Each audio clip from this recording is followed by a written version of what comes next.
개인 상담 이론과 실제 6주차 수업 3차 시간입니다. 우리는 이 시간 이제 세 번째 프로이트의 정신분석 이론, 우리가 이 오프라인 수업 시간에 이 프로이트에 대해서 우리가 많이 살펴보았습니다. 물론 선생님들도 수업 시간에 말씀하셨듯이 지금 타 과목에서도 우리가 프로이트라는 사람에 대해서 이 사람이 언급했던 많은 이제 이론적인 그러한 내용들을 어느 정도 많이 들어보셔가지고 이제 내용상으로는 그렇게 어렵게 지금 들리지는 않을 것 같습니다. 그만큼 이제 용어나 아니면은 그런 이론적인 내용들이 좀 많이 이제 익숙해졌다라고 보시면 되겠죠. 익숙해졌다는 것은 뭐 여러 가지로 표현이 되겠지만 내가 그 부분을 어느 정도 이제 숙련해야 되었다. 뭐 이렇게 보시면 되겠죠. 그런 의미로 이제 여러분들이 이제 개입을 하시면 되는데, 그래서 먼저는 우리가 수업 시간에 살펴본 대로 이 프로이트의 정신분석 이론을 먼저 보시면은, 우선은 이 정신분석은 최초의 성격 발달 이론이자 포괄적인 심리치료 모델이다라고 그렇게 우리에게 소개되고 있습니다. 물론 이 프로이트는 이제 원래는 이 사람은 정신과 의사였거든요. 의사이자 이 사람은 이제 상담학자라 보시면 됩니다. 심리학자. 그러다 보니까 의학과 심리학을 같이 겹착점을 찾아서 같이 학문적으로 통습했다 이렇게 보시면 되겠죠. 그런 의미로 본다면은 이 프로이트에서 제일 중요하게 제일 강조하고 있는 것이 바로 무의식 세계입니다. 이것은 프로이트가 바로 의식 영역보다는 자신이 인지하고 있지 못하는, 하지만 굉장히 큰 부분을 차지하고 있는, 우리가 그림도 많이 나오듯이 수면 위로 올라와 있는 작은 빙산을 보다도 그 대부분을 차지하는 이제 수면 밑에 있는 굉장히 큰 뭐 그런 내용, 이걸 우리가 그림으로 많이 표현해 놓았는데, 그래서 프로이트는 의식 영역보다는 자신이 모르고 있는 무의식 영역을 더 강조하는 그런 심층 심리학이다라고 그렇게 여러분들이 봐주시면 될 것 같습니다. 그래서 뭐 쾌락을 추구하는 본능과 뭐 현실 세계의 마찰에서 비롯된 뭐 불안을 처리하는 과정에서 겪는 갈등을 다루고 있다, 뭐 이런 식으로 이제 나오는데, 프로이트는 일단은 선생님들이 말씀드렸듯이 제일 중요한 것은 무의식 세계. 그 무의식 세계를 이끌어가는 힘은 바로 성적 에너지, 리비도에 의해서 프로이트의 정신분석 이론이 이제 집대성되고 있다. 이렇게 여러분들이 먼저 이론적으로 봐주시면 될 것 같습니다. 그래서 우리가 수업 시간에도 들었던 것처럼 이 프로이트의 이 의식 구조를 보면은 의식과 전의식, 무의식으로 이렇게 이제 구성이 된다는 것은 우리가 잘 알고 있습니다. 그래서 의식에 대해서, 전의식에 대해서, 그리고 무의식에 대해서 우리가 이제 다양하게 설명을 하고 있는데, 여기서 이제 우리가 한번 기억해야 될 것은 바로 이겁니다. 심리학을 배우지 않았더라도 우리는 이제 의식과 무의식이라는 개념에 대해서는 어느 정도 알고 있다라고 볼 수 있습니다. 또한 이제 이러한 표현을 우리 일상생활에서도 굉장히 자주 사용하고 있다고 보시면 되겠죠. 제가 수업 시간에도 뭐 들었던 사례와 비슷하게 사례를 한번 들어보겠습니다. 예를 들어서 내가 약속에 늦을까봐 무의식 중에 빨간불인데 횡단보도를 이제 건너가게 되는 겁니다. 그런 사례를 말씀드려 볼게요. 내가 약속 시간에 지금 늦을 것 같아요. 그래서 내 약속 시간에 늦을까봐 무의식 중에 빨간불인데도 불구하고 횡단보도를 내가 건너가게 된 겁니다.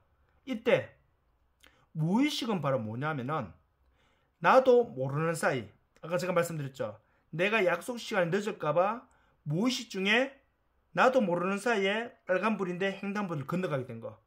이게 바로 무의식이라는 겁니다. 그래서 무의식은 나도 모르는 사이로 의미된다는 뜻도 있지만, 그 뜻을 가만히 들여다보면은 내가 의식하지 못하는 사이라는 말이 됩니다. 사람은 항상 모든 순간순간 모든 것을 다 신경 쓰며 의식할 수는 없습니다. 그렇기 때문에 무의식의 순간들은 엄청나게 많다라고 우리가 볼 수 있겠죠. 다만 의식하지 않고 있으므로 무의식이라는 게 있다는 사실을 느끼지 못하고 있을 뿐이다라고 그렇게 이해하시면 될 것 같습니다.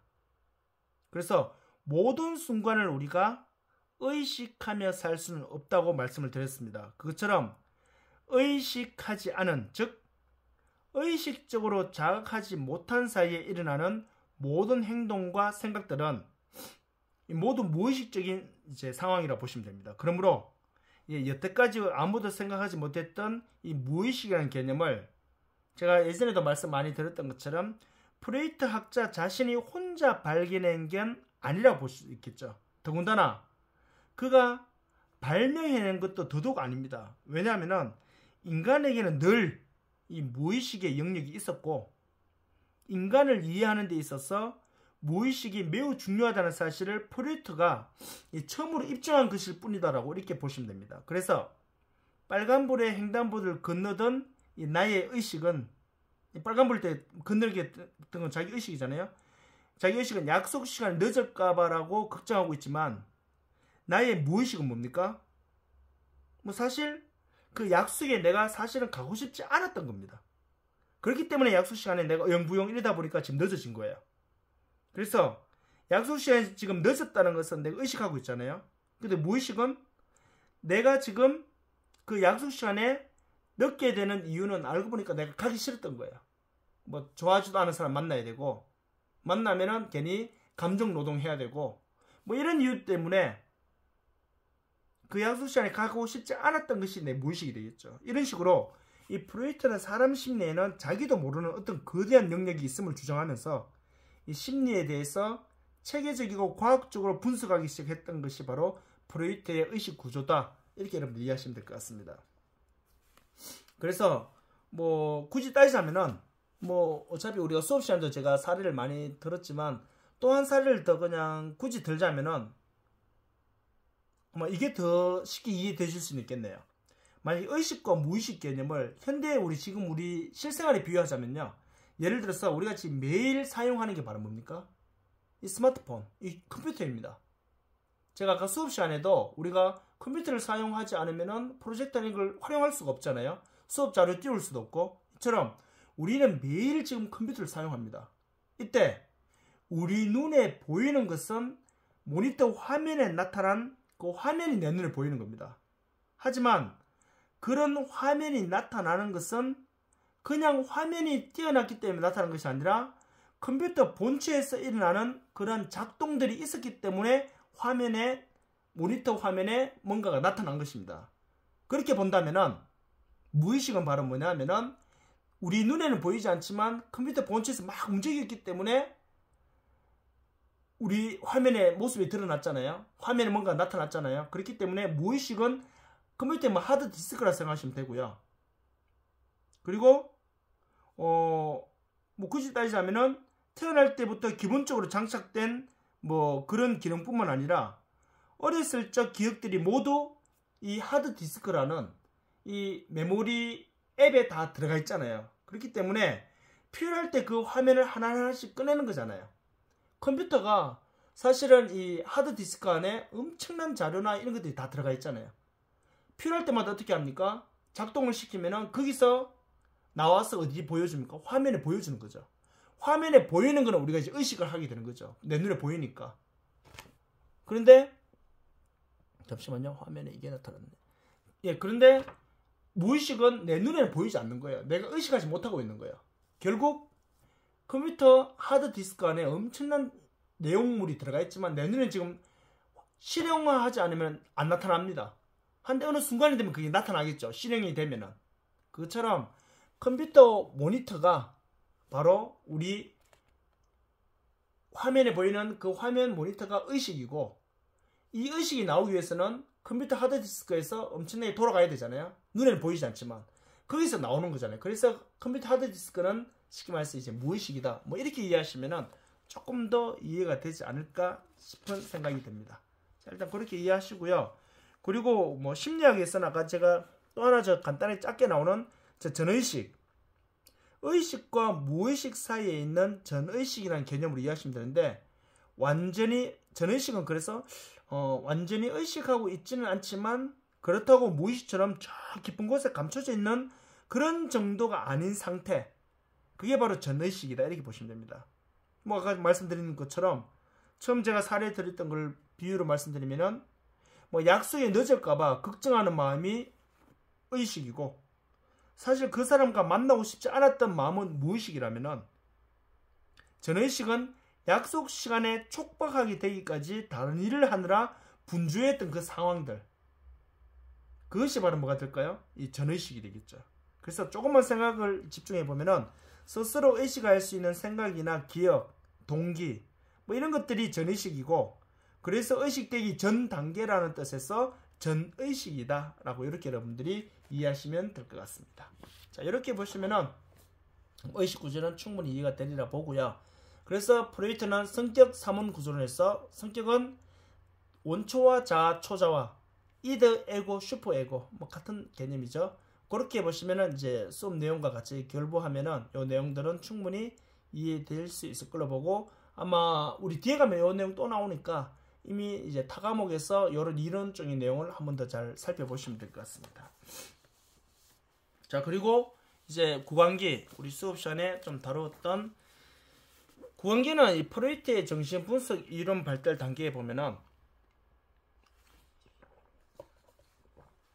프로이트는 구강기부터 항문기, 남근기, 그리고 잠복기, 그리고 성기기 뭐 이렇게 우리가 5가지 단계로 우리가 표현을 하고 있는데, 먼저 구강기, 항문기, 남근기, 잠복기, 성기기, 여기에서는 우리가 일반적으로 살펴봐야 될 게, 이 프로이트는 이 사람이 태어나서 처음 발달이 이제 이루어지면은 구강기부터 시작이 되는데, 결국 구강기는 뭐냐면은 말 그대로 구강 쪽, 즉 입에 에너지, 리비도가 먼저 발생한다는 거예요.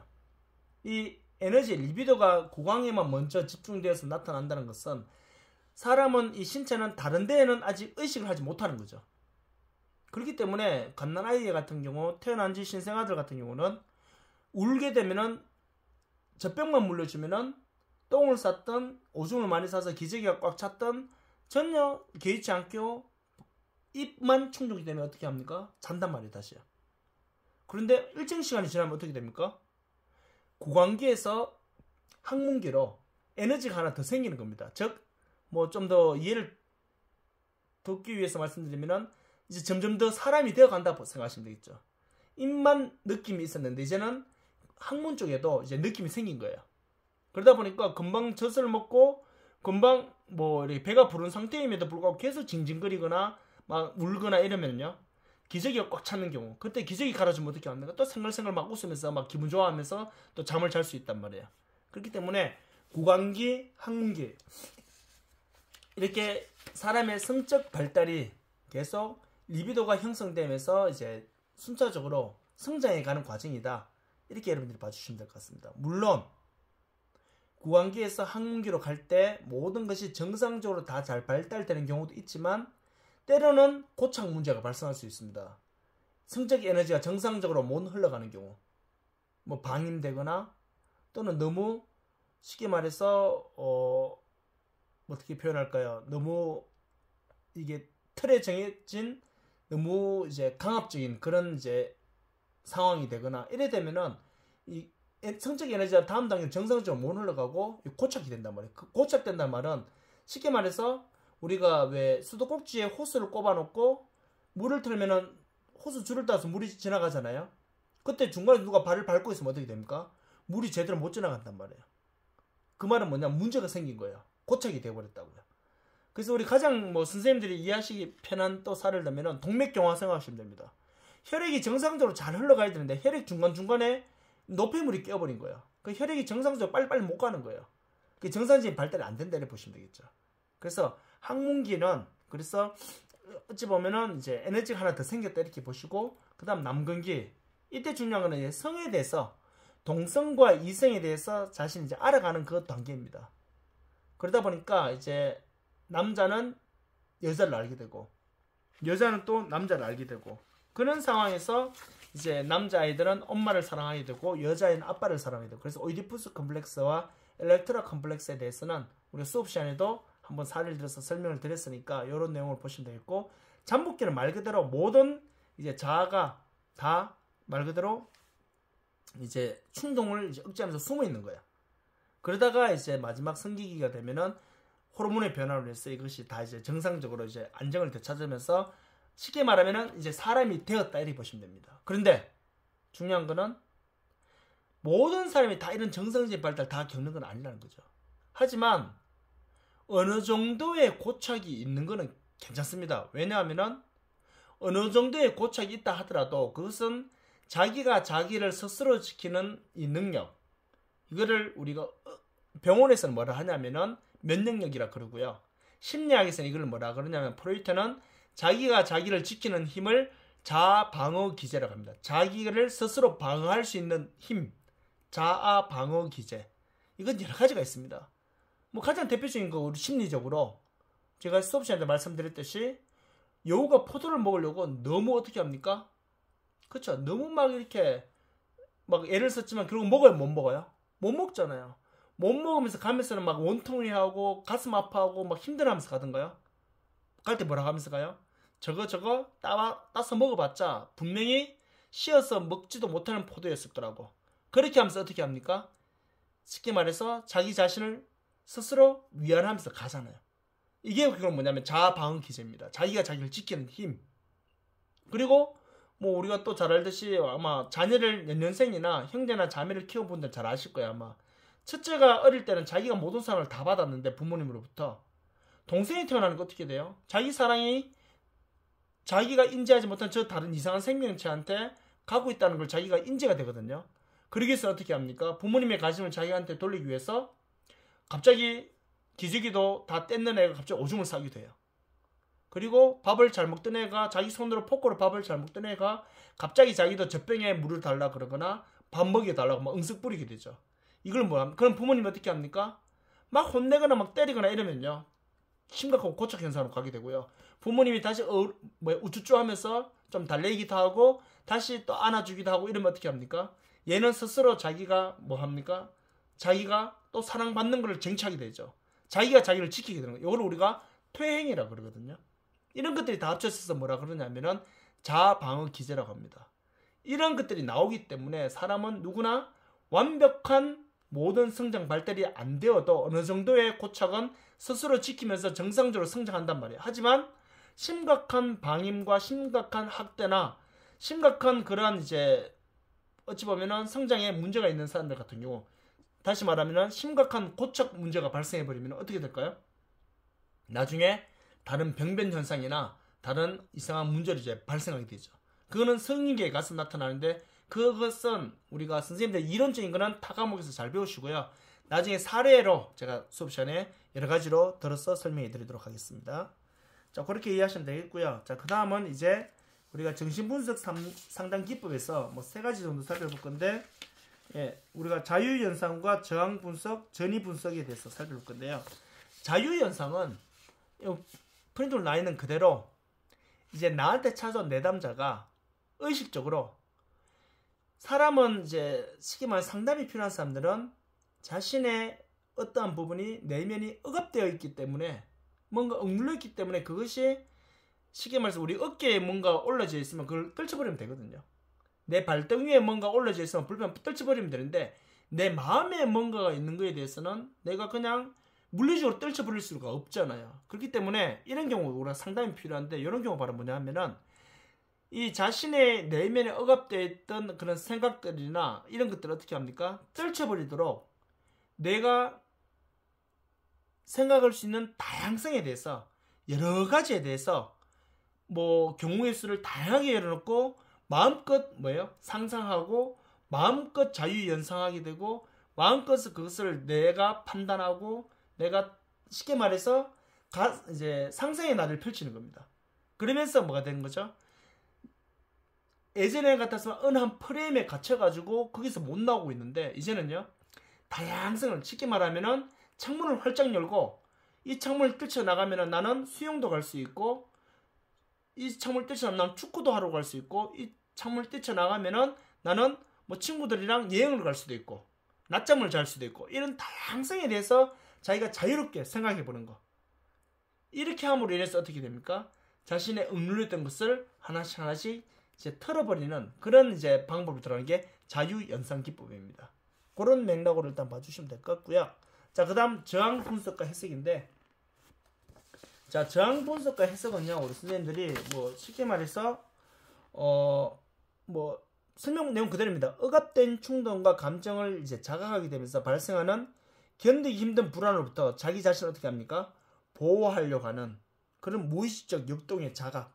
쉽게 말해서 그래서 우리가 흔히 말하는 반항하고는 조금 차이가 날 수 있는데, 우리가 쥐도 한번 생쥐도 우리가 코너에 몰리면 고양이한테 몰리면 어떻게 합니까? 그렇죠. 이거는 반항하는 게 아니라 저항을 하잖아요. 그래서 생쥐도 이제 막다른 홀에 딱 몰리면 고양이한테 대들게 되거든요. 사람들이 결국 자기가 자기를 지키기 위해서 때로는 내가 물리적으로나 심리적으로 저 사람과는 내가 영향이 안 됨에도 불구하고 어느 정도의 저항을 하면서 자기가 자기를 어느 정도 지켜내려고 하는 그런 힘이 있거든요. 그래서 꼭 물리적으로 내가 저 사람보다 열악하다 하더라도 그런 경우 아닌 경우, 서로 비등비등한 경우, 대등한 경우 같은 경우에도 저항과 또는 뭐 투사와 전의와 뭐 이런 것들을 통해서 또 자기를 지키기 위한 그런 방법으로 나갈 수 있다, 이렇게 보시면 되겠죠.